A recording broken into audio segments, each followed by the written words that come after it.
Good morning, everybody. If you could kindly take your seats, I would appreciate it. We've got a lot to go through during the course of this meeting.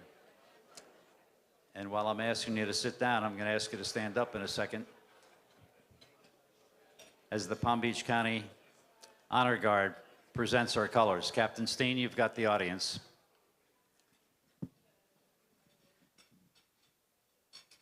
So if you can stand in place as they present the colors.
If you can join me in the Pledge of Allegiance.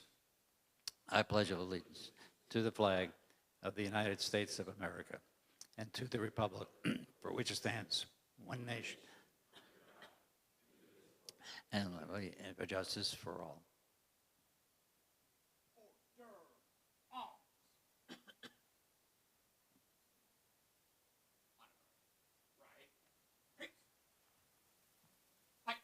By all command.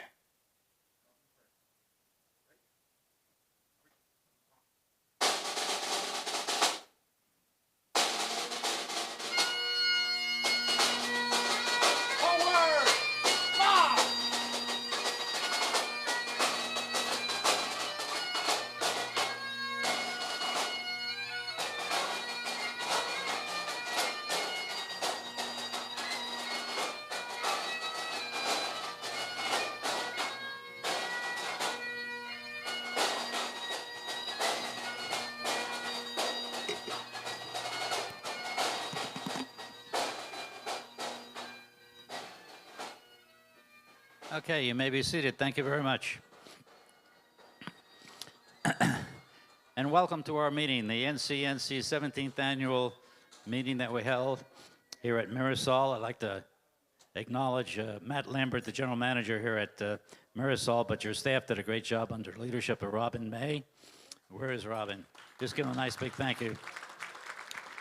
Nice breakfast. Chickens did a good job. They got the eggs already on time. They were fine. So I thank you very much. Obviously, we want to thank the Palm Beach County Honor Guard for their presentation of the colors. How about a nice applause for the men and women there? We have 175 people here this morning, absent a few chairs. Maybe there's 173, I'm not sure. But in any event, this is our 17th annual meeting. We thank Mirasol, obviously, but we thank all of the communities. We have 24 communities that are here today.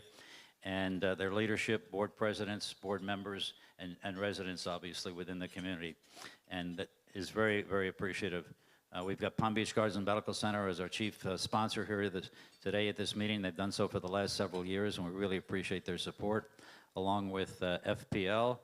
And there's Don Kozlowski and his team, obviously, from FPL. They've done a great job. Tim Oliver, thank you very much for your sponsorship. And many of the communities have sponsored as well, so we really appreciate that. Took note of the attendees. Over half of you have never attended this meeting before.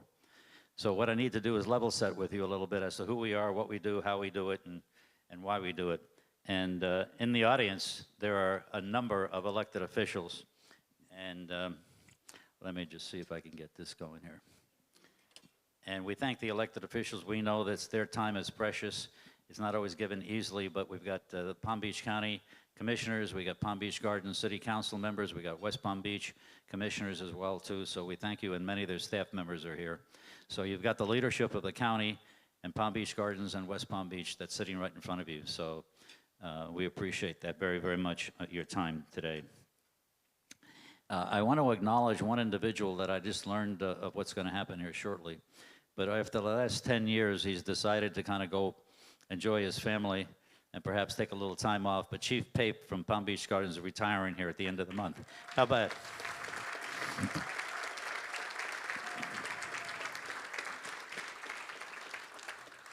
Thank you, Chief. Appreciate all your service and taking care of our safety and our security in the communities in which we live. We thank you very much. Okay, let me see. You had charts this morning that were rolling while you were eating breakfast. Maybe you caught some of that. We have quite a number of elected officials here, and since half of you have not been to this meeting before, I need to make sure you understand what the NCNC is all about, and I'll do that in a moment. But I would like to introduce our board of directors from the NCNC. They represent many of the communities that are here this morning. I'd like to represent and recognize David Dinnan, who's vice president on our board. David, stand up. Where's Victor Martin from Carlton Oaks? He's our treasurer. There he is. Okay. And Jim Krause from PGA, he's our secretary on our board. And I saw James Marcelino, he's one of our directors. Where is James? Oh, there he is. Okay, great. Well, those were the elections we just had at our past board meeting on Monday. And by accident, they decided to nominate me as president again. The real reason is no one else would take the job, so from that perspective, but I thank the board obviously for their support and thank all of you for your willingness to come to today, but also give us your access throughout the course of the year. You know, when you think about what value do we bring to any of the communities that are part members of the NCNC, the issues are quite diverse, and I'm going to show you those in a second. But at any one point in time, we may need a county official, we may need a city official, and you're all willing to help it. That's the nice part about our elected officials. Beyond their normal duties, when we show up, they know we've got an issue that we'd like to get resolved. I see Meg Weinberger here, our state representative from District 87. Okay, 94. I'm sorry, 94. But you know, all these elected officials, they got a million things to do, whether they're in Tallahassee or they're here or they're in the city council. When we call, I got to tell you, I feel very lucky. We get acknowledgement, and they hear us, and they listen to us, and we get an audience. Either they come to us or we go to them, but the fact of the matter is we resolve issues. That's the value that we're bringing. You bring a variety of issues. I just had one from PGA National, and introduced Jim Krause with Chief Pape on the issue of e-bikes.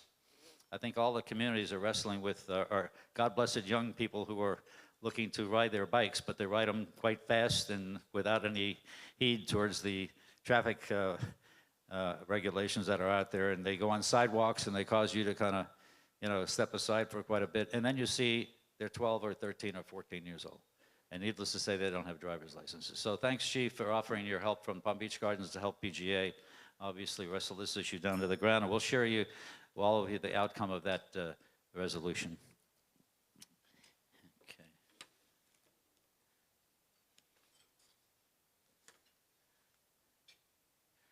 Okay, so who are we? We started this thing, I started this thing 17 years ago. Myself and one other gentleman from PGA, Bob Hodson. We sat down having a cup of coffee, scribbled out on a napkin, what could we do to help the county? And we came up with who we are. Okay, we are obviously a not-for-profit organization with, as you can see, in the county. We started in 2010 formally. Once we started collecting public money, I said, no, you got to make sure we're official, and we are registered as a 617 chapter in the state of Florida. Okay, we have started with 2 communities. As I said, it was IBIS and PGA National initially, just having concepts. But once we got the money coming in, then we went official, then we went registered, and then we file with the state every year. We don't pay taxes, but we make a filing from the IRS every year. So we are legitimate. We are, accounting for every nickel and dime that we have coming in. And we thank all the communities that are here that have obviously sponsored the NCNC membership through their boards. One thing I should mention to you is, it's not apparent, we are not a PAC. We are not a political arm. We do not sponsor and fund and endorse any candidates. What we try to do is introduce the candidates to the residents and let the residents go at it. Ask them questions of the elected official, what their platforms are. So we hold forums throughout the course of the year when we have elections that are coming up, whether they're regular elections or special elections. We want the candidates to be able to meet the voters. And our whole ambition in life is to get you educated and then have you vote. And our voting record is quite stellar. But here's where we're located. We're located throughout the county here, but basically North County, north of Okeechobee Boulevard. There are 24 of you right now. You might be able to spot which one you are on that map, but you can see they're of all sizes, from Carlton Oaks to PGA National to Mirasol to Ibis to Osprey Isles, Avenir, which is just cranking up. And Rosa Schechter, General Counsel for Avenir, just told me that the Publix at Avenir is going to be opening up here when? May 21st. Hey. So that maybe will relieve a little bit of traffic off of North Lake Boulevard to retain some of those Avenir nights from going out on North Lake Boulevard. Now, I happen to be an opera buff, and I've been on opera boards for many, many years and been to many operas, and nationally and internationally, but we don't support the opera as the NCNC. That is not our focus. There are 7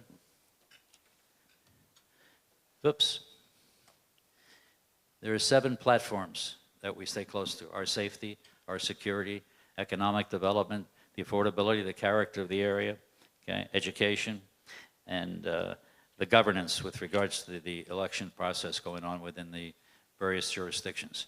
But one thing we do not do, and I apologize to the elected officials who may be campaigning at different times, I'm not being nasty to you, but I just say no. We do not fund, sponsor, endorse any candidates. We will get you in front of the residents through a platform, through a forum. And we had one this past year, and our whole goal is to get you to vote. Now, which way you vote, Democrat, Republican, or Independent, is no business of mine. That's your business. You make the decision once you understand what the individual candidate stands for and what they're trying to get done if they get elected, okay? I'm going to go back just a little bit. Here's our reach and range. We can have access to over 60,000 residents, okay? 35,000 registered voters. Our turnout over the last 10 years has been greater than 75% participation rate, which exceeds the state, exceeds the county, exceeds many of the municipalities as well. So the formula works. If you educate people and give them a reason to go out and vote, they vote. If you don't educate them, oh, this is for somebody else. Apathy is alive and well. Someone else will go out and vote for.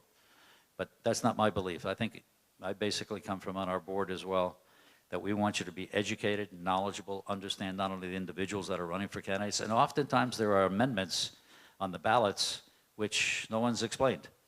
But we try to get that information out to everybody in that respect.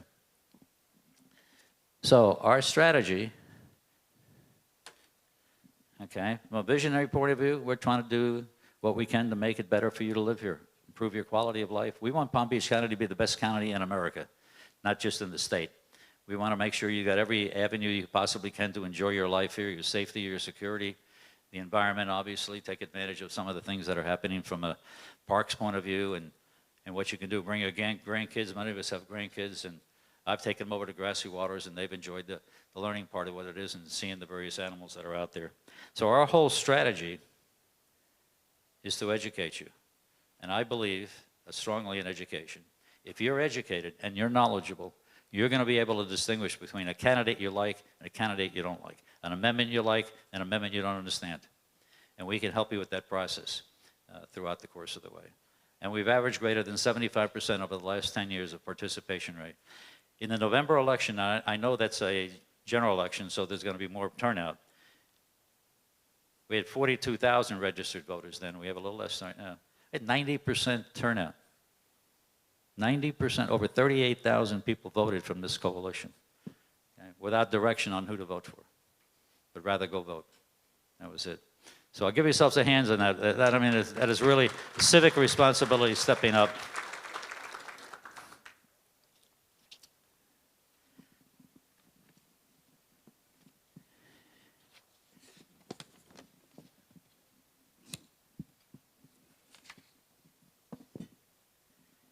So as I said, our goal is to get you to vote, to participate, to engage in the community, to engage as a civic leader representing your community.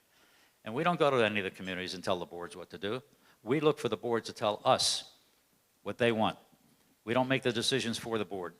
The board gets the information, they come back and tell me, okay, we like this, we don't like this, we want this, we don't want this, and we try to accommodate what the boards are looking for.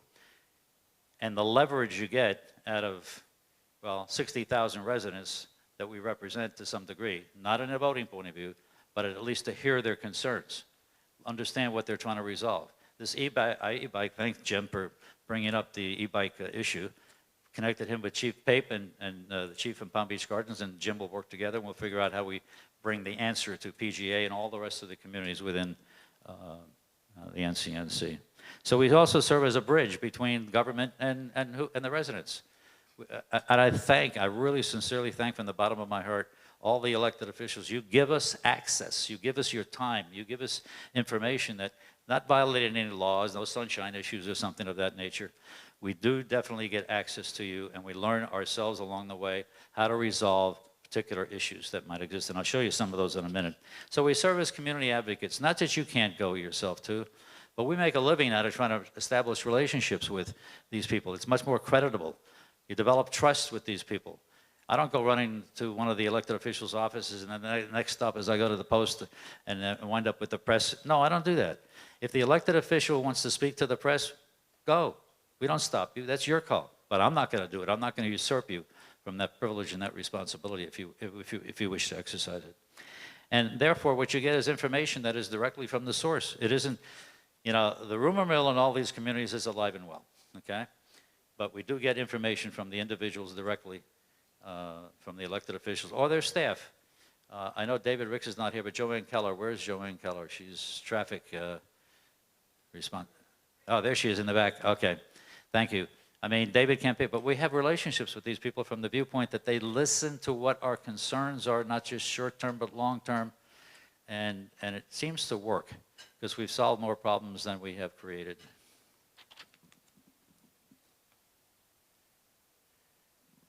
Just a bunch of little projects that have come through. We're not going to go through any one of these in particular. I attended all the court hearings in State Road 7. It's now in the appellate court for appeal. The railroad crossing at North Lake Boulevard. Big issue for a lot of the communities out west on North Lake Boulevard. CSX wanted to close it for 3 weeks. No. We got them for the holiday. We got them for the weekend to fundamentally do that. And we, thanks to our firefighters and our police and so forth, and we appreciate your service, we played that card, public safety.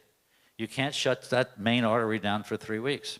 We got it shut down for 3 days, and we used firefighters and police to help us, obviously, express that concern to the county and to FDOT. And I should acknowledge Mel Pollack from Cardino Group. He's kind of your point person on that North Lake Boulevard Beeline Highway construction. That'll be done, what, next Tuesday? No. Put you on the spot. No, we got a ways to go yet, but he's trying his best, obviously, to continue that traffic to flow as easily and smoothly as it possibly can.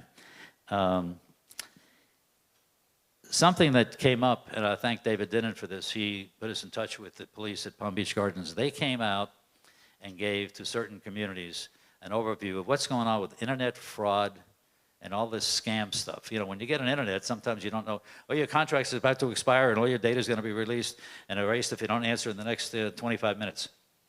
Well, you don't know if it's real or fake or what it is, but the police department from Palm Beach Gardens came out to many of our communities and to one of our meetings and talked about what do you do, how do you manage to it, what happens if you do get hit by one of these scams, and you're trying to figure out how do I recover.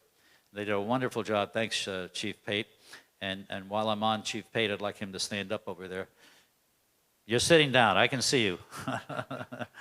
Well, the good news is Chief Pate has done a wonderful job for Palm Beach Gardens, and we really appreciate everything you've done for all of us. And the sad news, but not really the congratulatory news, is he's retiring at the end of the month. So after 10 years of policing in Palm Beach Gardens, how about a nice round of applause for Chief Pate?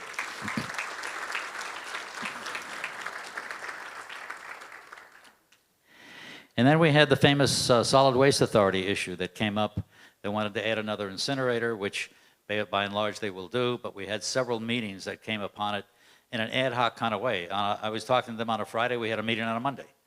So they responded that quickly to get us the information on what they were trying to do and why they were trying to do it, and thank Meg Weinberger for obviously helping out and making sure some of those meetings were held, and we appreciate it. Turns out they're going to do that, but Iron Horse, which was the closest community to the Solid Waste Authority, concurred with their plan, and therefore we kind of pulled back our horses a little bit in terms of our support.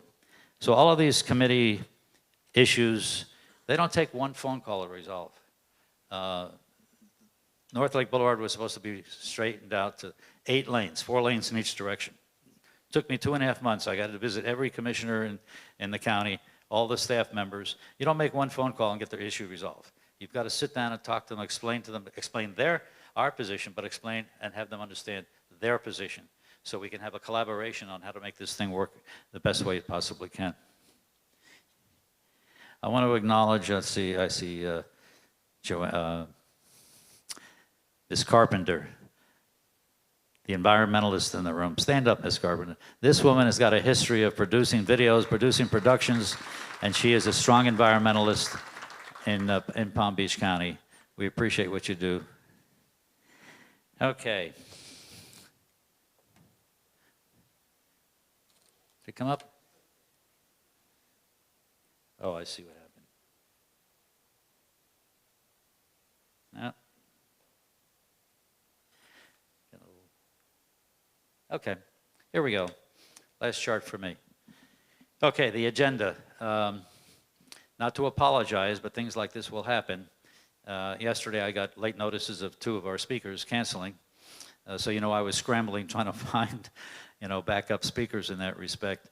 And we were able to find 2 very good speakers that are backing up. Mike Caruso, I see sitting right in front of me over here, is the county clerk of the courts and the county comptroller in Palm Beach County, has served in that capacity and a little bit of time, and he knows Palm Beach County very well, so came out of the state legislature, and he's done a great job. So Mike is going to fill in for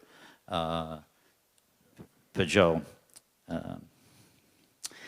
Then we had, unfortunately, as well, our CEO from Palm Beach Gardens Medical Center called me on Thursday late. His mom, unfortunately, who lives by herself down in El Paso, Texas, fell, and I'm not sure what she broke, but could have been a hip or something of that nature. And it was serious enough she had to be admitted to the hospital. And I told Eric Cesares, the CEO, I says, family first, always. Go. We will find someone else to take your place. So we have, where is Christine? Ah, there she is. Okay, Christine Rasmussen is going to fill in for Eric. And Tim Oliver from FPL, you have the bios on your table, okay? You should be able to see a lot of their backgrounds. And you also got a lot of toys on your table. Fire department's going to give you a truck, okay? And let's see, you're going to get a hat. It fits your size. I think I picked your size out, Chief. You got Palm Beach Gardens Medical Center with a little first aid kit, put in your golf bag or your car. And from the NCNC, I hope you use this. This is a calendar, basically a planner for 26 and 27. Okay, you can have that. So are we all in the right meeting? I didn't waste my time for the last 10 minutes. It's not the bowling league. It's not the Association of the American Foot Players. Okay, I want to introduce, if you haven't met her already, Julia Musina. She's up here in the front. She's our executive assistant. And I got to tell you, she's the proud mama of a new baby by the name of Misha. Okay? So she's doing a great job trying to manage to business and family. And, we can make it work. It takes a little bit of time, a little bit of thinking to make things work from a calendaring point of view. But she's done a great job. And she basically is responsible for making this meeting come to pass. So, Julia, we thank you very much for your support there. Okay.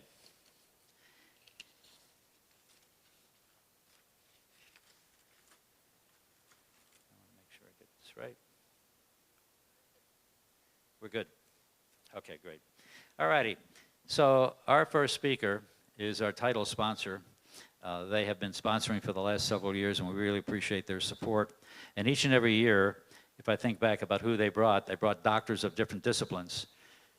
The comedic ones were the urologists. So I got to tell the cardiologists that are going to present. I don't know what jokes you got, but the urologists really came up with some good ones. But it's our pleasure and privilege to have Dr. Patel. Well, I'll let Christina kind of introduce. Come on up, Christina. Christina Rasmussen, from Chief Operating Officer from Palm Beach Gardens Medical Center.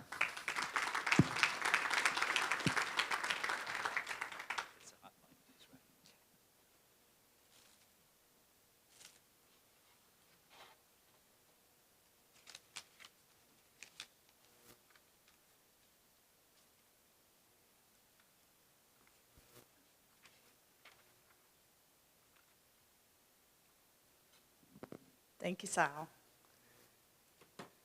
Thank you guys, NCNC, for having us here this morning. We are proud to be the presenting sponsor for the NCNC and proud to be a part of this community.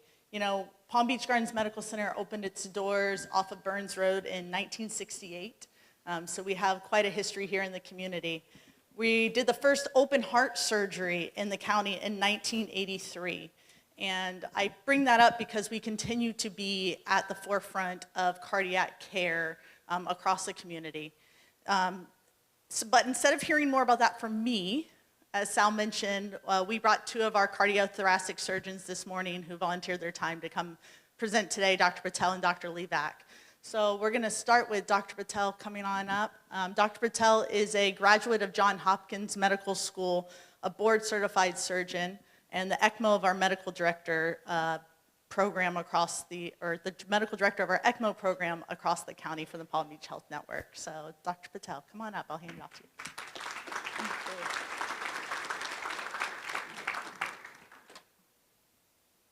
Thank you. Good morning. So I did go to Baltimore for all of my training, and as you can see on the slide, I'm a creature of habit, right? So I went to Hopkins for college, Hopkins for medical school, for general surgery training, and I stayed there for my cardiothoracic surgery training. So we call that Preparation H. You want our jokes? Preparation H. Right? But truth is, I'm actually a local kid. So I grew up in Delray. I went to a small Episcopalian school called St. Joseph's in Boynton, and then went to Atlantic High School in Delray when it was on Swinton Ave before it moved to Atlantic Ave. So I remember taking classes in those little portable classrooms and leaving Delray to go to Baltimore, which was a scary experience. I remember the school sends you a packet and tells you how to get to the campus, which is a very beautiful scenic route through Baltimore. But of course, you know, being a little bit tech savvy, I print out the MapQuest directions, and you had to print them out those days. There was no, you know, GPS on your phone or anything like that. And of course, it takes me through the not so nice areas of town. And I remember my mom in the back crying, thinking, where are we dropping off our firstborn? But anyway, it was a wonderful experience. But the truth is, despite Preparation H, I wanted to come home. And this is home. I have a very large family here. As you can tell, I'm a creature of habit, so I have no plans of going anywhere. And I've been very blessed to live in this county and take care of patients that live here as well as other parts of South Florida. So thank you for the welcome. So we are a team of now 3 heart surgeons, and I'll introduce Dr. Levack here in a little bit. But what you see on this slide is a lot of the stuff we have, right? So we have operating rooms, like everybody else. We have catheterization labs, like everybody else. EP labs, like everybody else. We have ICUs and floors and CT scanners and MRIs, which every heart hospital in the county, in the United States, has plenty of. What we have, and I think what makes us very different, is we have the people in these rooms that can provide the sophisticated quality care that our members in our community deserve. And I know that we have these people because I've gone to pretty much every hospital in this county, and I can tell you without reservation, we have the best people. The best nurses, the best intensivists, the best cath lab techs, the best operating room staff, anesthesiologists, et cetera. And it's the people that make the difference, right? I think in our line of work, in medicine in general, everything is about how pretty something looks, the new paint on the walls, the water feature, valet parking. None of this matters at the end of the day when you're in my hands or Dr. Levack's hands or Dr. Newman's hands. What you need are the people that can get you through very, very dangerous, potentially critical situations. And at that point, nobody cares what color the walls are, right? So I think if there's one message is that from my part of this talk is that Palm Beach Gardens Medical Center has the people that can take care of you, especially when you're in dire straits. So we, as mentioned, we're the first heart program in the county. I was one when they opened in 1983, so I'm a relative baby, I guess, in the field. We've been recognized for superior quality outcomes in different venues, so health grades, and just recently I heard the STS, which we'll go through here in a few minutes. We are multidisciplinary, so as you probably hear about in the health news, you'll see that a lot of treatment for different types of heart ailments can be tackled in different ways. So whether it's a traditional surgical approach, which Dr. Levack and I and Dr. Newman perform, or catheter-based approaches, something they can do minimally invasive or micro-invasive. And the decisions on which approach a patient should follow are pretty complicated and potentially and very technical. And you need a lot of stakeholders at the table to help make these complicated decisions so that we're doing the best thing for that particular patient. You know, it is an art. You know, as much as we went through a bunch of science and math and physics to get to where we are, at the end of the day, delivering the best care requires an art. And I think, I'm sure that you'll probably agree with me when you see physicians that you connect with, it's really how they tailor the guidelines to your particular situation. And that's a conquest of art, not so much science.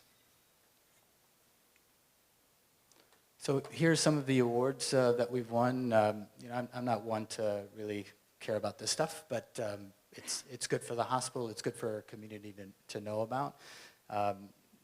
The reason is because it's a testament to the quality that we're delivering. And some of these awards are very challenging to get. So to be in the top 50 for cardiac surgery programs in the US for valve surgery, bypass surgery, heart failure, et cetera. So we're very proud of it. I'm reminded daily by my wife, it's not about what you've done, it's about what you're doing today, right? So, you know, this morning, I make her tea every morning, every single morning. And yesterday, I put a little bit too much sugar. And she said, I'm making my tea this morning. Like, what are you talking about? I make it for you every day. She's like, you put too much sugar yesterday. But the last 323 days in a row was perfect. But today, you know, she let me have it. So it was well-deserved. It was a little too sweet. So I would say the most important recognition that we've gotten, which I just learned about 2 days ago, is the STS star rating. So I think we'll start to see more of this terminology, STS star rating, in the future, because I think medicine is probably going to move towards a pay for performance, a quality-based payment, as opposed to I did the procedure, here's the payment. So the STS is the Society of Thoracic Surgeons. It's the largest cardiothoracic surgery network in the world. And so they have a database where we submit de-identified patient information and all of the outcomes, the complications, the patient's history, their age, their insurance status, their height, their weight, et cetera. Whether they develop kidney failure, lung failure, whether they do great and leave the hospital a day early or stay for 3 weeks. All of these metrics are sent off to the STS and put into a database. And then they rate you on a scale of 1 to 3 stars. And to get 3 stars is extremely difficult. It's a rolling 3-year process, so, or a collection of data. So if you had a series of bad outcomes, say, 3 years ago, it affects your star rating today. So the first time in our history, we received a 3-star rating, which is the highest rating that you can have for a cardiac surgery program. So. And you don't get to that point without a solid team, right? This is not Dr. Levack and me doing surgery perfectly and that's it. It's us doing a great job in the operating room with the help of our OR staff and our anesthesiologists. It's handing the patients off to an intensivist team that are specifically cardiac surgery trained. It's handing those patients off to the hospitalists and discharging them with the appropriate medications. And then, of course, following them afterwards and making sure that they have an excellent outcome. So this is something that of all the awards, this is the most important one and the one that hits close to home the most, because I know that this is the most difficult one to get, and it really portrays our program in a very positive light. And the other thing about the 3-star that we achieved, so we got 3-star for bypass surgery, so that's the most common operation that somebody like me does. So that's very community cardiac surgery. But we also got 3-star for complex cardiac surgery, so multiple procedures. So if somebody needs bypass surgery because their arteries are blocked up and they happen to have an aneurysm, an aortic aneurysm, which is the largest vessel in the body that has gotten too big and can tear or rupture, if you combine those procedures, that's a complicated multi-procedure category. And we got 3-star in that. So, that's typically something you would expect from a university program, not something in the community. So we're able to provide the best in bread and butter cardiac surgery that we should be able to provide for our community, but also take care of some of the more complex procedures that you can do in my field. One of the things we started around the time of COVID, actually just prior to COVID, is something called ECMO, or extracorporeal membrane oxygenation. So if you can imagine the absolute sickest patient in any hospital, it is this patient, the ECMO patient. And that is because their heart and lungs don't work. And if your heart and lungs don't work, the only option really is to put somebody on an artificial heart and lung machine, and that's called ECMO. And what we do is somebody has a really bad heart attack, or they have a really bad lung infection, or they have really bad COVID, and either or both of the organs don't work, the heart or the lungs, you can connect them through their arteries and veins to this pump. And what it does is it drains the blood out of the body, it oxygenates it, it cleans it up, and it sends it back to the body into the vein. You can think of it as dialysis for the heart and lungs. So we started this program around just prior to COVID, which is a real blessing because we needed it for a lot of the sickest COVID patients. And then we've continued to very steadily grow the program every year. I believe about a 50% increase in the number of patients that have been put on this device year to year, and very successful. If you think about somebody who comes into the hospital with a witnessed cardiac arrest, right, their chances of surviving that arrest and leaving the hospital is 9%. Right? With this device, it's not great, but it's not 9. It's about 30%. So you have a 3 times higher likelihood of getting out of the hospital with a witnessed arrest if you have a program that can put the patient on this device expediently. And we are that program. So this is a passion of mine, aneurysm. So, at Hopkins where I trained, we were a big aneurysm site. In fact, a lot of the patients I operated on were from the Palm Beach County area that flew up to Baltimore to get these procedures done. An aortic aneurysm is basically a growth in the largest artery in your body, the aorta. And you can think about it as blowing up a balloon, right? So when you blow up a balloon, the balloon blows up, but the skin of the balloon starts to thin. Right? So as an aneurysm grows, the wall of the aorta starts to thin. And what happens is if you're put under a lot of pressure inside that aorta, you're lifting heavy weights or whatnot, that aorta can tear or rupture. And if that happens, it's almost certainly a death sentence. So it's an extremely dangerous pathology to have. Most patients don't get to the hospital, but if you get to the hospital and you can get to the operating room, your chances of surviving are a lot greater than if this happens at home and you don't get to the hospital, of course. So our outcomes with aortic dissections or a tear or rupture of the aortic aneurysm are a lot better now than they were, say, 15, 20 years ago. We used to tell patients that if you got to the hospital and you got to the OR, about half of you will survive. The other half won't, unfortunately, because the operation is so extensive, so long, and there's a lot of bleeding. But now we're able to say comfortably that about 70% of the patients will survive. But still, that's a much higher risk operation than any sort of bypass operation or valve operation that we generally do. So this is our one true emergency, somebody who comes in with an aortic dissection or rupture or tear. That picture on the bottom left is my 10 minutes of fame on the Today Show a couple of years ago. I'm sure many of you may remember that story of the pilot with two of his friends going down to the Bahamas. And on the way back, the pilot passed out, and his two friends pulled him into the back of the airplane, and the two friends landed the plane at PBI.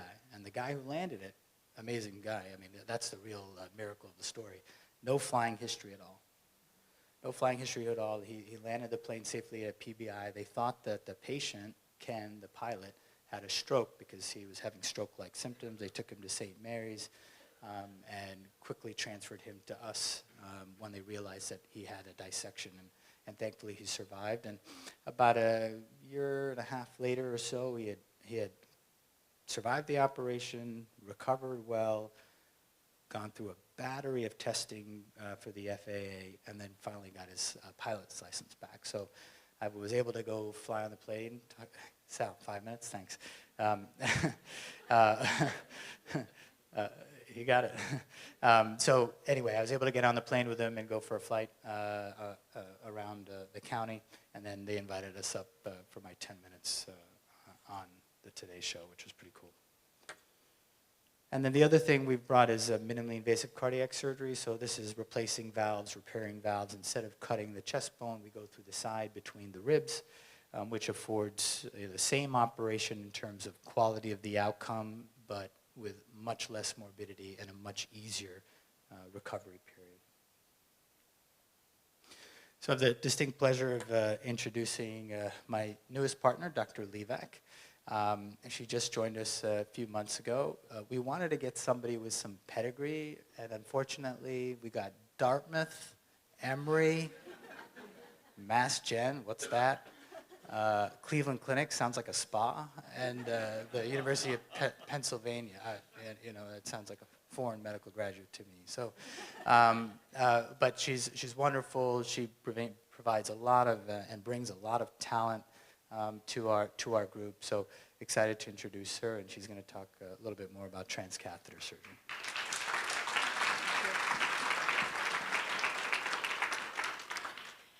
Good morning. It's an honor to be here today. So I'm Dr. Melissa Levack.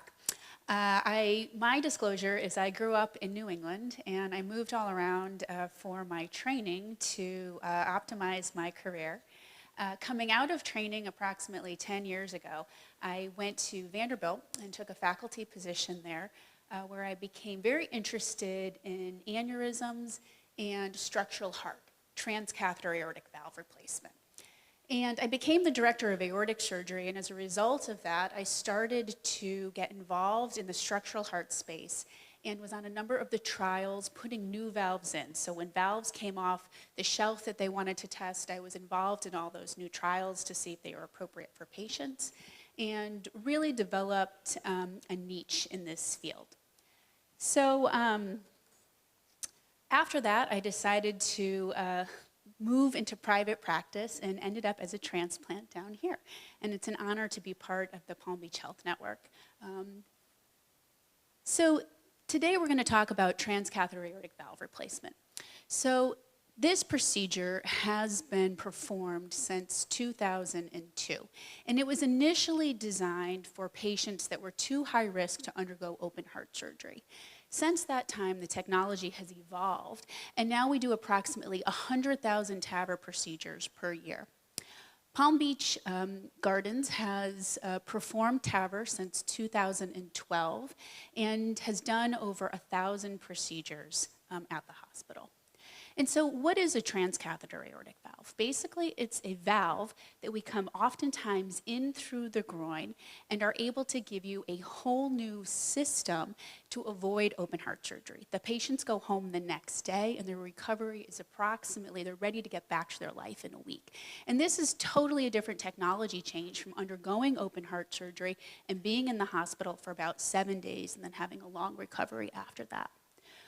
The patients that are selected for this have aortic valve stenosis, which is heavy calcium on their aortic valve, where the valve can't open and close appropriately and get out and distribute blood to the brain, to the kidneys, etc., and to the rest of the heart. And so initially, as I said, when this procedure came out, it was designed for patients that were too high risk to undergo open heart surgery. But as we learned what an incredible technology this is, we started to introduce it into lower and lower risk patients. So patients are candidates if they have severe aortic valve stenosis and if they're generally over 70 years old. These are the two flavors of valves we have: a balloon expandable valve, where we put a balloon in and gently inflate the valve inside of you. And then the other option is a self-expanding valve, where we unravel it and the stent grabs onto the calcium and expands.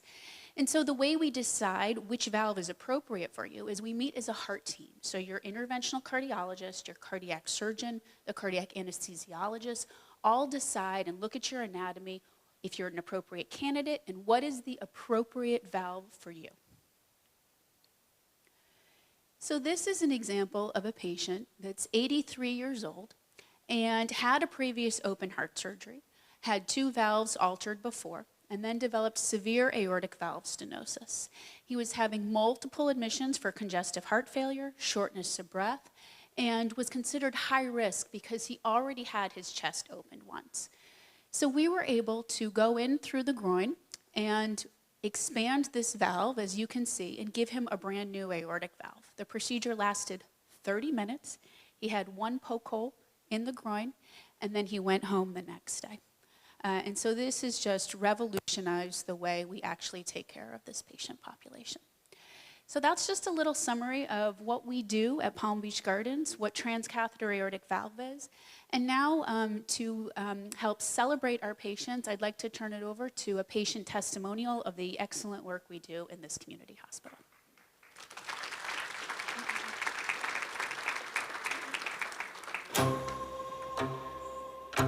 I had no symptoms at all.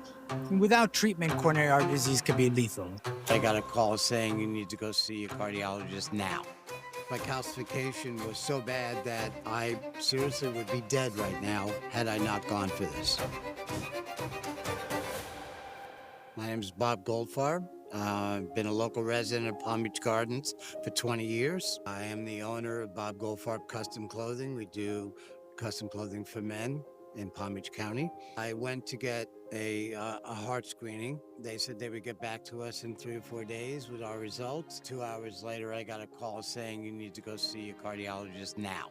Bob and I have attended multiple events in the county related to philanthropy. And he had reached out to me and said, hey, look, I've got this CAT scan. It's got some abnormal results. I said, don't worry, go see your cardiologist. And then whatever you need, we can take care of at our hospital. I had very serious calcification in 3 arteries. One was the widowmaker that was pretty much close to being closed. Totally surprised. I have low cholesterol. I don't have any issues.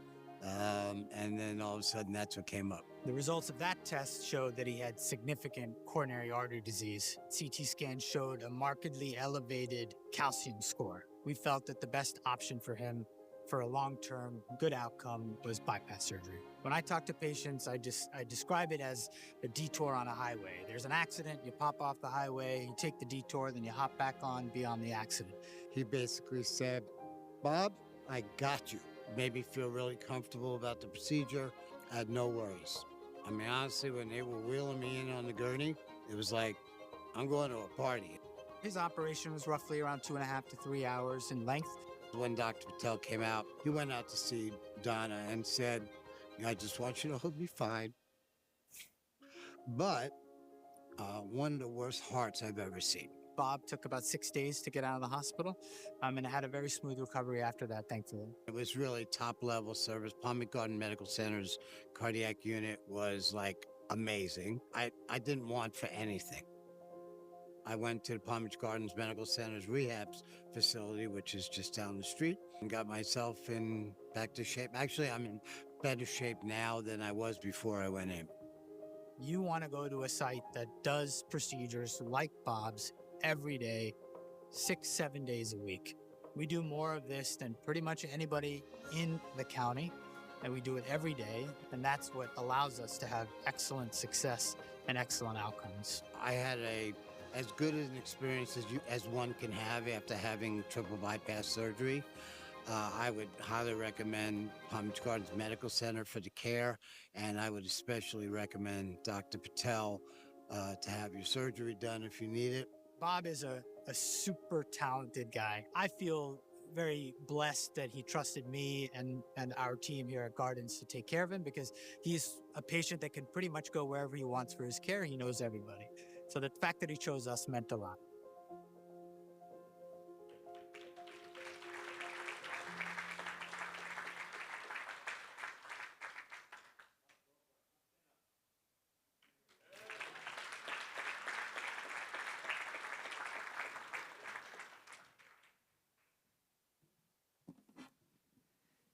I'm glad to see you, Bob.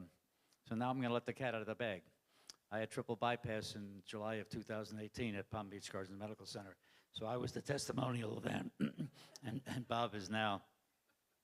But for all the men out there, I tell you, did not have a heart attack. I just didn't feel well. Took my blood pressure at home, 200 over 100. I said, no, something's wrong. My wife was out of town visiting grandkids, and I drove myself to the hospital. Dr. Katz at the time, Arthur, was the cardiac surgeon. Dr. Loveday from the practice as a cardiologist. And I was laying on a cardiology table, and they all said, what are you doing here? I said, so you tell me. And they went away and they said, nope, got good news and bad news. You're 90% plus clogged up. And if you stayed another week or two at home, you probably would read about you in the newspaper. So I'm encouraging all you men who are bravado, who are strong, and know how to handle everything. You know, when you're not feeling well, your body is telling you something. If you don't have a blood pressure monitor at home, go get one. It's inexpensive. It just takes a minute or two to kind of take the pressure. And you know what your base rate is. And when your base rate's being violated and you're 100 over 200 over 100, you got a problem. Something in your body is telling you something that's not right. So I thank the Palm Beach Gardens Medical Center for sponsoring us, for helping me stand here 7 years later, for helping my buddy Bob be here as well, too. So thank you very much, Palm Beach Gardens Medical Center. We thank the doctors.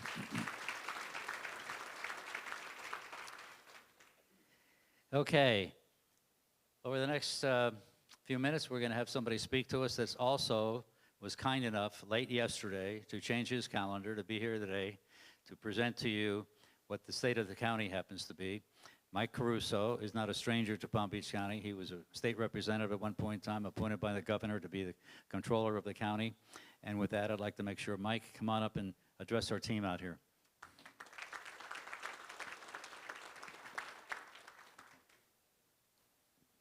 Good morning. Thank you, Sal. Good morning, North County Neighborhood Coalition. How you all doing today? Great. Joe Abruzzo was supposed to be here today. He's our county administrator. He used to stand in my shoes up till August 18th. I got appointed to his seat. He was appointed by or chosen by the county commissioners to be our county administrator. But I'm excited to be here. Caitlin, did you get that clicker? Do you need this one? Okay, great. I'm going to give you the fiscal state of the county today. And that's, you know, here's what it's going to sound like.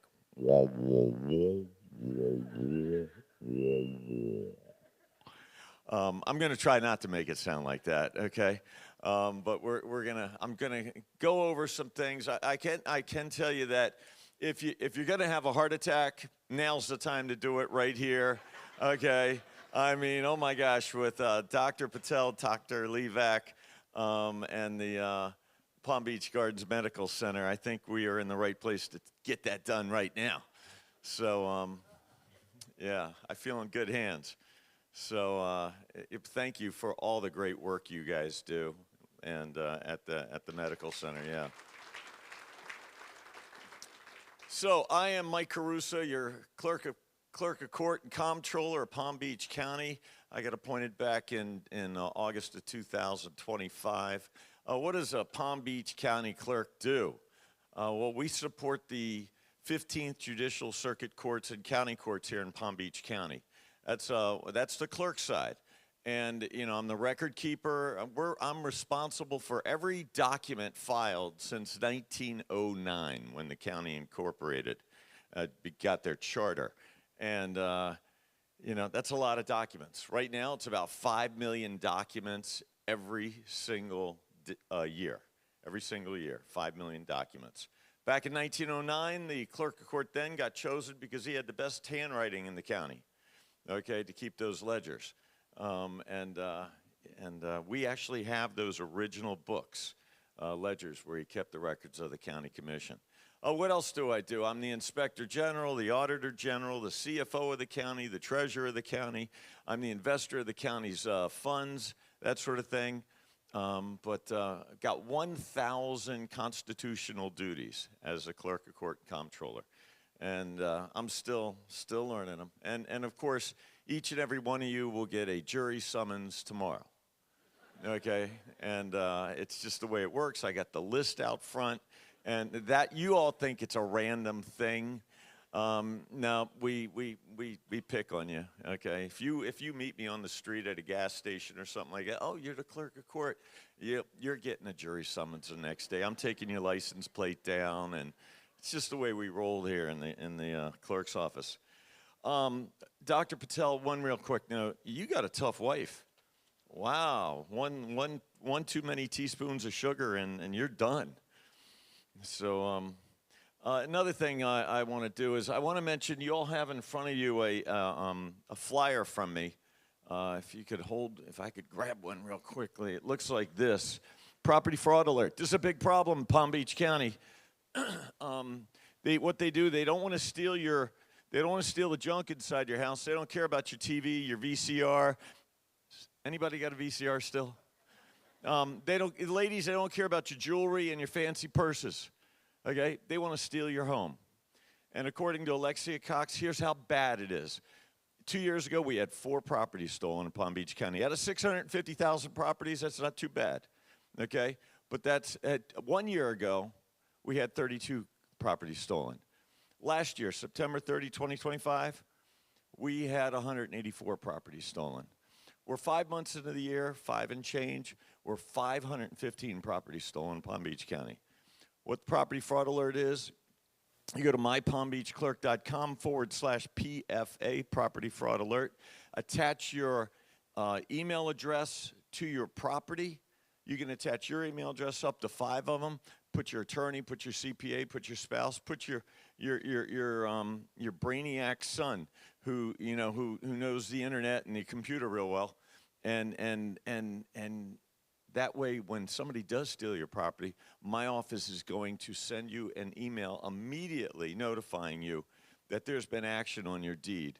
And you can click on it and look it up and see if it's good action, like you paid off mortgage satisfaction, okay? Satisfaction mortgage, that's a good thing.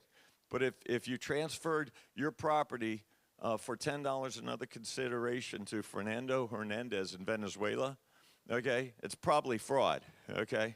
And you need to do something. So we instruct you to call us, and then we take care of getting that taken care of. Okay, moving on to the fiscal state of Palm Beach County. Overall, we are doing great. Okay, we are doing great. We've got a $9 billion budget every year right now, and we've got we're good. We've got the highest credit rating that you can possibly have, a AAA rating, and the best in the state. And not every county in the state of Florida can say that. In fact, very few counties can say that. But we are doing well. What I'm going to show you, if we move on, Caitlin, to the Palm Beach County's revenue. Is that it? Yeah. Good. These slides are from our PAFR. And that's our popular annual financial report. And we just issued it. It's out now. You can go online and look it up, all this stuff. You would look it up on mypalmbeachclerk.com/county finances. And it's an 18-page short summary of our county's finances. Okay, something that I think every one of us can understand, and that's a good thing. So I'm going to walk down here and just try to get an idea. Where do we get most of our money? It's from property taxes, about 193, about $1,935,000,000 of property taxes come in to our government every single year. The other category where they come charges for services, and that could be everything from a filing fee of a document, okay, of $8 if you file a certified document in the courthouse, or to a tax on your water bill, okay. And then there's other sources, but $3.5 million of our $3.5 billion, a zero here or there, who cares, right? Coming from a CPA, 3.5 billion of our total $9 billion comes into the county's coffers, okay? And as I said, most of it's from property taxes. Over the last 6 years, these revenues have increased about 47%. One thing I'm proud of is our investment income. We take one of my jobs is to invest the county's money, and we make over $200 million in interest income. And I'm really restricted on what I'm allowed to invest it in. And so we just make sure that every dollar, every day goes to work, and no money sits idle. So it's always earning interest. And give you an idea, back in 21, 22, we were earning about $22 to $25 million and on the same money. So now we're earning $200 million on that. Next slide, please. Okay, yeah, property taxes, as I mentioned, are the biggest single source of funding. They've been going up about 10% every year. Over the last 5 years, 44% increase. And they'd even be higher now, except our county commissioners. I saw Greg Weiss here. I don't know if he's still here, but back in 23 and 24, they dropped the millage. And why are they going up? Their property taxes are going up overall, our collections. One, because our property values are going up. And two, our population is going up.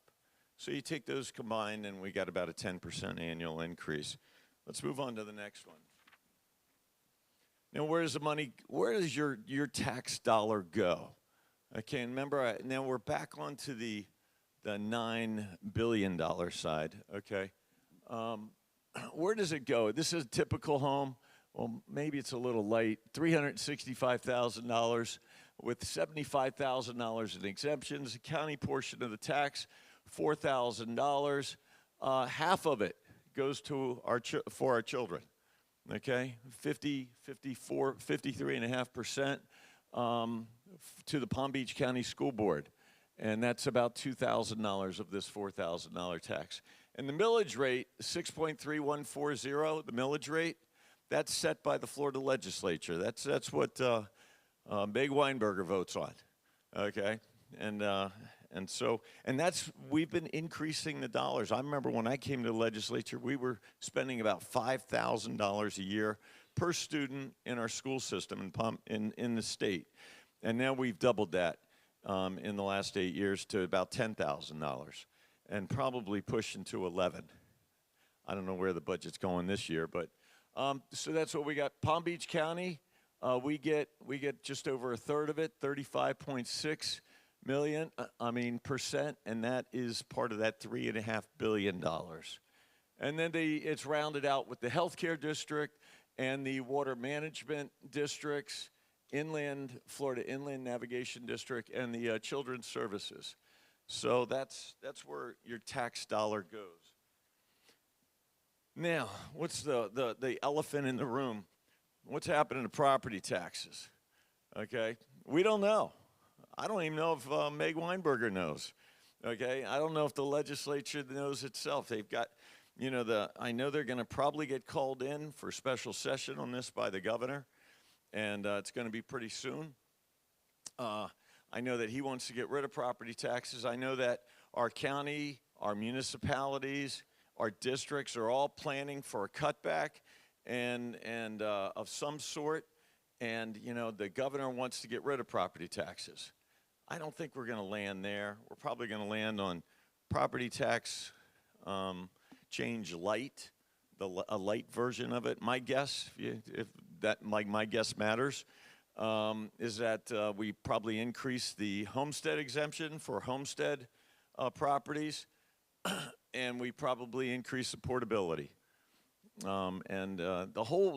whole thing came up because our elderly population that lives here, that's lived here for a long time, they just can't afford.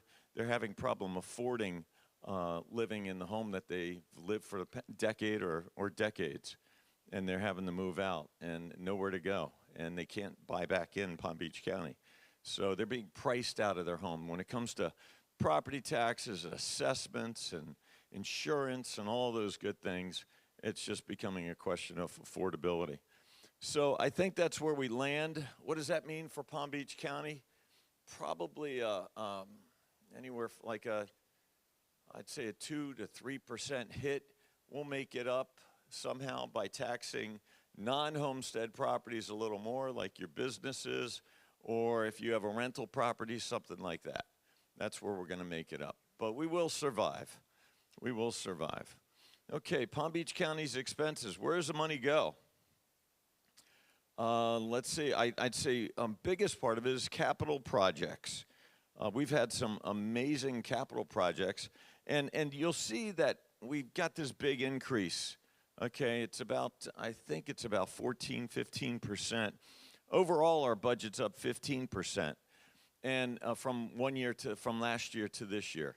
And the reason it's up 15% is because we had some projects that we had funded, okay, but we hadn't spent the money, okay, and this year we spent the money. One of the big ones is the $130 million project at Palm Beach International Airport.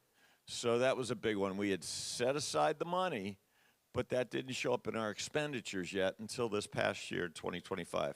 But other projects that we did do was the 6th Avenue South Bridge. If you remember that, in Lake Worth Beach, $15 million. The Sheriff's Evidence Building, $31 million. Sheriff's Substation number 1, $20 million. Fire Station number 40, $6 million. Canyon Branch Library, $26 million. And if you haven't been there, go there. It is amazing. It's beautiful. Green Cay Wetlands Expansion for our environment, $26 million. Water Reclamation Facility improvements, $7 million. And as I mentioned, $130 million for Palm Beach International.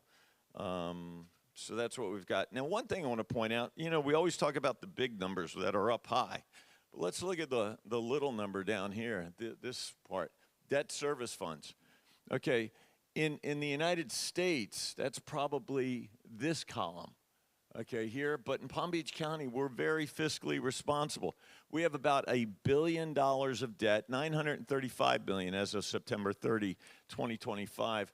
And we have $100 billion, that's 0.1 billion is $100 million of debt service. Okay, so our debt service is about 10, 11% of our total debt, and that includes principal and interest. And because we're a AAA credit rating, we get the lowest interest out there of anybody. So that's probably around 3%. So we're borrowing at 3 to 4%. We're paying principal down. We're incurring new debt, and that's where we land at the 935. Go on to the next screen. Palm Beach County's expenses, let's see. Public safety, that's the one that stands out the most. And that's up $64 million from one year to the next, mostly because of the security duty that our Palm Beach Sheriff Office does for the President of the United States. And that's, that public safety makes up fire rescue, and police. And I think fire rescue now, correct me if I'm wrong, includes lifeguards too, right? Okay, in the county. So that's a good thing. And it's a big county. It takes a lot of sheriff deputies to do the job, and a lot of fire rescue. And I think most of fire rescue, most of it is ambulatory. And we have more ambulatory calls than we do fire calls, and that's a good. I don't know if that's a good thing or not. You know, but we're getting them to hospitals like the Palm Beach Gardens Medical Center. Let's see. General government is up 11.8%. That includes an increase of $69 million. Overall, we've kept up with inflation primarily when it comes to our expenses. About a 20% increase over 6 years, and that's about what our inflation rate has been. So not too bad if we just maintain the inflation rates. Go to the next column, next page. Let's point out some of the things. Look at some of the big numbers, the big increases here. The first one I see is 30% in environmental resources. Most of that is due to the buyout of the interlocal agreement between our county and the Solid Waste Authority, and that's at 30. That's up here, and the 30% increase. So we bought out an agreement there with Solid Waste. Now they're totally responsible for it. And let's go up. Let's see. Down here, 23%. Supervisor of elections. Now, why are they down? Because it's just a cycle. We're not in a presidential election year. That's when they spend the most money. So that's why it was down last year, less elections. And then the Palm Beach, let's see, the tax collector. There's a big one, 38% increase for the tax collector. Well, don't get alarmed. She built, Ann Gannon, our tax collector, built a new tax collector office on Palm Beach, on PGA Boulevard. If you ever see that building, it's gorgeous, beautiful. It's got her name up there, and I think those letters on her name are like 5 feet tall each. And I told her I'm going to build a clerk of courts office there, and next to it with 10-foot letters, Mike Caruso all over the place. So those are just some of the highlights. Fire rescue, you'll see 9%, and sheriff is 7% increases. I think the budget for the sheriff right there, $855 million. So that's a lot of money, okay, for fire rescue and police. But understand, I think that's one of the primary responsibilities of our local government. And you know what? While we got it, give them all a big hand. Because if you don't feel comfortable walking outside your front door, then why live here? Okay, and we all certainly feel safe in Palm Beach County. So let's see. You had a question, Sal, or was that the 5-minute thing? That's the 5. I thought he was waving at me. Investments. Last year we earned $222 million on our investments. We invest. I'm limited to what I can invest in. Everything from CMOs to short-term CDs, small business, SBA pools, cash and cash equivalents like money markets, things like that. Also, you'll see Israel bonds. I get a lot of people that love me because we invest in Israel bonds. I get a lot of people that hate me because we invest in Israel bonds. But understand this. Israel bonds are authorized. We are authorized to invest in Israel bonds because of the Florida legislature. They passed that bill, and the governor signed it, and the county approved us a limit of 18%. I think we're at 18. We're at the max there at September 30, 2025, and they pay about 102 basis points higher than U.S. Treasuries. And it's the only sovereign entity I'm allowed to invest in other than the United States.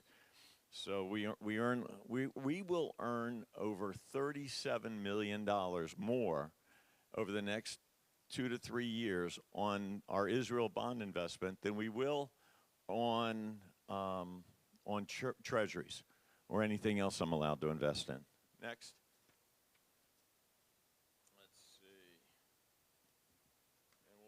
Start wrapping. What the clerk's office is all about accountability and transparency. I can tell you that we just released the PAFR, and the other ones. They're all in print right now, otherwise everybody would have a copy of it. But like I said, you can go onto mypalmbeachclerk.com/county finances, and you can get a copy of the PAFR, which has all the stuff that we had. Then checks and balances, that's the PAFR. The annual comprehensive financial report, if you're into all the details, all the numbers, everything, every dollar spent, that would be the annual comprehension report. That's about almost 200 pages long, real fine print, and it's an exciting piece. I use it to stay awake at night. And then our annual budget. So we have all three of these. I'm so proud of my team. We are award-winning, these award-winning reports they put out every year, just amazing. I've got 650, best team ever, that 650 individuals that show up every single day, excited, energized, focused, and so talented every day coming to work. And we have a zero tolerance for error, okay? Anybody own a home? Okay? When I say zero tolerance, we file 5 million documents every year. We can't be wrong once, because I don't want it to be your home that we lost the deed, okay, and we didn't record it. Okay? Even though I'm going to file 1,000 of them this week, okay, I don't want yours to be the one that, so we have a zero tolerance for error in the clerk's office. And we pretty much land there also. We pretty much land there. So, and it's all about transparency and accountability. What else? And that's about it. If you can visit us at mypalmbeachclerk.com. You go to @ClerkPBC on Facebook, Instagram, LinkedIn, YouTube, and all. And we're just trying to be as accessible as we can. Remember, sign up for the property fraud alert. Don't be one of the victims there, okay? And I always give out my phone number if anybody wants it. It's 561-702-9319. If you get a scam, you think it's a scam, it's a scam. But if you're not sure, give me a call, okay, and we will let you know, okay? For sure. Thank you very much. Thank you, Mike. Thank you. Notice a lot of people wondering how we're going to copy this stuff and sit at the table and have a cup of coffee. All of the presentations are being videoed. They will be up on our website, so all the details, you can take this back to your community, back to your boards, back to your residents, and show them. It'll be on our website. You can click on and show it at your meetings. So I thank you, Mike, in such short notice. I mean, yesterday you and I chatted for about a minute, and I said, Mike, you're it. And he says, oh, don't worry, I got it. And I got a lot of confidence in Mike. I've seen him present before. So thank you very much for filling in for us. Okay, our next presenter is part of our, looking for Don. Did he disappear on me? Okay, but in any event, FPL has been a great supporter of ours. They have sponsored our meetings several times during the past several years. So I'd like to bring up Tim Oliver, who is the Vice President of Development for FPL.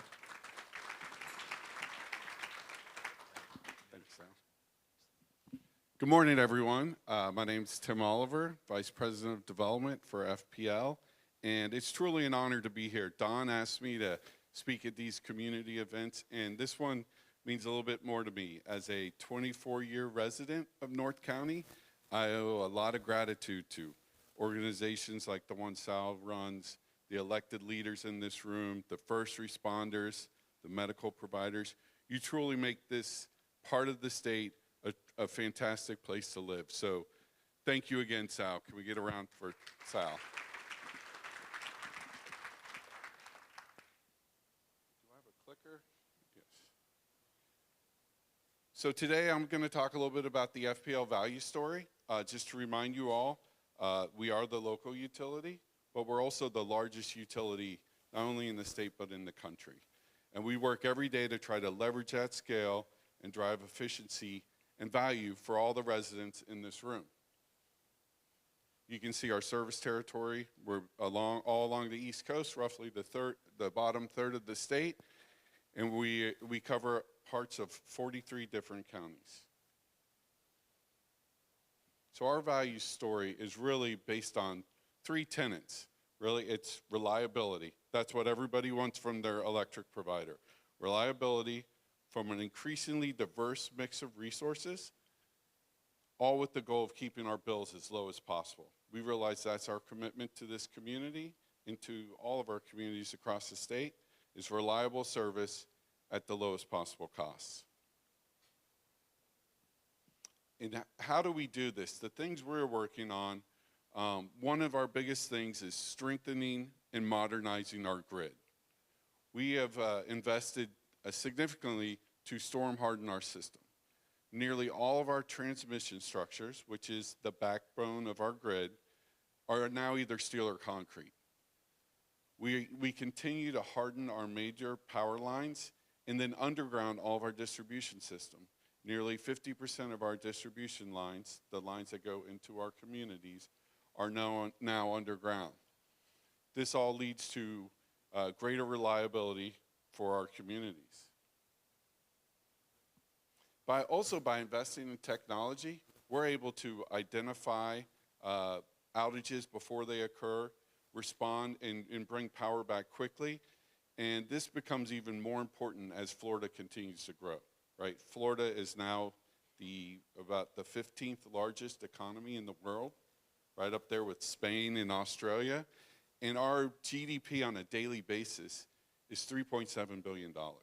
So it is paramount for us as the utility to be able to get power back on to power our hospitals, our communities, our businesses, and keep Florida running, really. I like this slide here. Maybe it's just because I'm a business guy, but this really tells our story here. At FPL, we continue to look for ways to invest in strengthening our grid and new alternative forms of power generation, all with the goal of doing two things. Really one thing. It's keeping our bills as low as possible. Our investments are finding new ways to lower costs throughout our system and to avoid fuel costs. And you can see we've grown our investment in this community by over 10%, right, over the last decade. All those investments have driven cost out of our business. Right now, if you look at our operating costs, we are 70% below the utility average, 50% below the second lowest cost utility. And that value flows directly to you, our customers. And this is how we're able to keep our bills at or below inflation. This shows over the last 3 years, our bills have increased right around 3%. And we just had a settlement agreement last year that locks in our bills at a 2% growth rate through the end of the decade. One of the things we do, and my team really manages the development of our new power generation fleets, is driving fuel costs out of the bill. Our investments that we've made over the last 20 years to modernize our fleet have saved our customers nearly $18 billion. Last year alone, we saved $1.3 billion in avoided fuel costs. We do this by investing in owning and operating all forms of electricity. It's natural gas, clean nuclear, and increasingly adding solar and battery to our fleet. In the near term, our investment will continue to focus on adding solar and battery storage. So we plan over the next 4 years to increase our solar deployed to nearly 13 gigawatts. What does that mean in terms of our customers? So we have around 6 million customers right now at Florida Power & Light. Once we have 13 gigawatts, we'll be able to power about 2.5 million households around the clock, year-round, with our solar energy. And now we're adding battery and storage to that. Battery storage is a relatively new investment for us. We've been dabbling with it. We're starting to make significant investments moving forward. It will allow us to attract businesses and add large loads to our system. 4.4 gigawatts, each gigawatt of battery storage can power 1 million homes for a 4-hour period. So you can see how valuable that could be to a utility as we're trying to manage power flows throughout our system. One of the other technology investments we're looking at as battery tends to become more important to us is longer duration batteries, and we received approval to work on a long duration energy storage pilot. That's an investment we will probably make just over the border in Martin County at one of our solar projects up there. So it's just another example of FPL looking for new technology that will drive out costs and provide value to our customers. Natural gas. So we are one of the largest consumers of natural gas in the nation. We are number one. We consume and burn more natural gas on a daily basis than any utility. It's basically because we are the largest utility in the country. We see for the first time in our 10-year site plan, that's our forward-looking resource plan that we put out there. In April, we filed our plan that indicated we will probably be adding natural gas back to the fleet starting in the 2030s. In fact, the plan has us adding over 3.2 gigawatts of natural gas plants in the early part of the next decade. A question I get a lot is what about nuclear energy, right? The cost curve on nuclear power hasn't come down enough for us to see it in our resource plan in the near term or over the next 10 years. However, it is something we study. We've been operating clean, reliable nuclear power for decades. This is a picture of our facility up in St. Lucie. And we continue to evaluate how we move forward here. There's a new technology, small modular reactors. This is a way to deploy new, smaller versions of nuclear plants at a more cost-effective and rapid pace. We think this might make sense, and we are probably going to start permitting SMRs adjacent to our existing nuclear facilities here in the near future. We also have licenses to build another 2.2 gigawatts of the large-scale nuclear plants down at our Turkey Point facility in Miami, south of Miami. So how does this work? All this investment, how does all this investment work for our customers?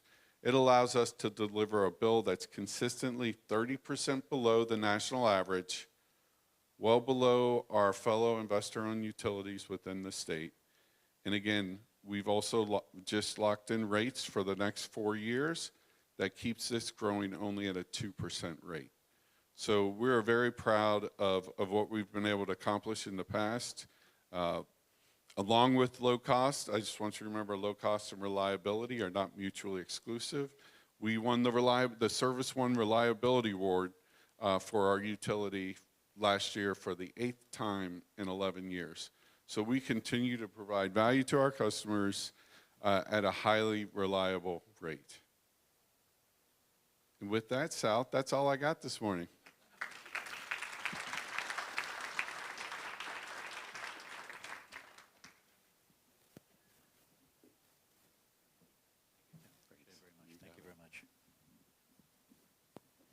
Thank you, Tim. You know, reflecting on the 3 different topics of interest this morning, you obviously had healthcare, we've had energy, and we've had financial report. And with each of those, I can come up with a joke. I'll tell you what, as a husband of 59 years, the same woman, okay, we're celebrating this year. How many of you can say as a husband you had your face and your wife's face on a billboard on I-95 as testimony to my heart surgery? So the first time she saw that, she says, wait a minute, did you see that? I said, I know it was up there. And she was stunned by that. But look, what did we accomplish this morning? Part of our strategy is what? To educate you. If you sat out there in the audience this morning and you heard these qualified speakers talk about their subjects and their expertise and whether it's medical, financial, or energy in that respect, take it back to your community. The videos are there. You can pick them up on the website. You can show it to your boards, or you can have a community meeting. Now, Mike Caruso just leaned over before he had to leave to catch a plane. He said he's willing to come out to the communities and pitch what he just pitched here, to educate your residents, to educate your board members. Take them up on those offers. They can do that. I'm sure the hospital will bring, you know, the expertise, obviously, as well. And I know, where's Tim? I mean, I know that FPL is wanting to engage. I engaged in a citizen customer statewide conference call, I guess it was, trying to give testimony to the service provided by FPL to our residents in the area. So it's a two-way street. You know, we're part of a team. We're working together in this situation to make Palm Beach County the place to really live. I see Matthew Lane back there from the school board. I want to acknowledge his presence over there. Okay. I'm getting $600 million from me. My wife wants that money back. And also Ms. Carpenter, the environmental expert here from our area, our county. She's in Palm Beach, but she's really noted in her industry with regards to being an environmental specialist and protecting our water and our wildlife and our environment that we have, that we can so proudly live in. All right, so we're on time. You know, I've never been late. 9:15 to 9:30. It's 9:15 now. Has anybody got any really burning question? It's Commissioner Marino in the back of the room.